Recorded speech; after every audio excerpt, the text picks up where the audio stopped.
Bonjour à toutes et à tous. Ravi de vous retrouver pour une nouvelle édition du kiosque de l'ESR, la rubrique qui vous présente les dernières actualités du supérieur. Nous démarrons cette revue de presse avec une nouvelle économique, impactant directement le secteur de la formation et plus spécifiquement celui de l'apprentissage. Selon un article du Figaro, le ministère du Travail envisage de supprimer dès le 1er mai la prime de 6 000 € pour les contrats de professionnalisation. Est-ce la fin de l'âge d'or de l'apprentissage? Pourquoi l'État enterre-t-il le contrat de professionnalisation? Explication dans cet article de Thomas Engrand. Pour Challenge, la journaliste Kira Mitrofanov a déchiffré le rapport parlementaire sur les dérives des établissements privés à but lucratif, qui selon elle, dresse un tableau très sévère de ce secteur. Dans son article, elle détaille les 22 recommandations émises par les 2 députés, auteurs du rapport, dans le but de remédier à cette situation. La France continue-t-elle à attirer les étudiants internationaux? Oui et non, à en croire cet article des Échos.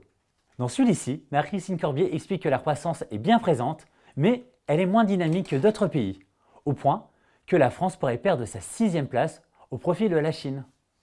L'université française est en voie d'ubérisation. C'est le constat réalisé par une étude de Nos services publics et relayé par l'Humanité qui évoque dans son article une explosion de la précarité chez les enseignants d'université. Quelles en sont les raisons? Répond dans cette analyse de Camille Bauer. Les instituts d'études politiques toujours aussi attractifs. C'est le titre d'un article du Monde Campus qui explique que, malgré une forte sélectivité, cette formation connaît un grand succès sur Parcoursup. Comment expliquer ce phénomène? Pour y répondre, la journaliste Mohsen Faye est allée interroger de nombreux jeunes dans le but de comprendre leur motivation, qu'elle relaie au sein de cet article publié sur le site du Monde Campus. Des étudiants facilement déconcentrés et qui retiennent moins bien. C'est ce que reprochent des enseignants et des études scientifiques aux ordinateurs portables qui, aujourd'hui, sont omniprésents en cours et travaux dirigés. Alors faut-il bannir les PC des amphis ou les amphis de l'ESR? C'est la drôle de question qu'a posée la journaliste Marine Dessau à 2 acteurs de l'ESR.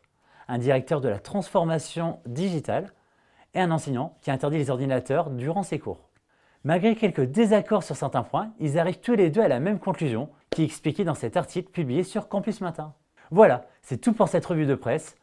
On se retrouve très vite pour de nouvelles actus sur l'enseignement supérieur. À bientôt!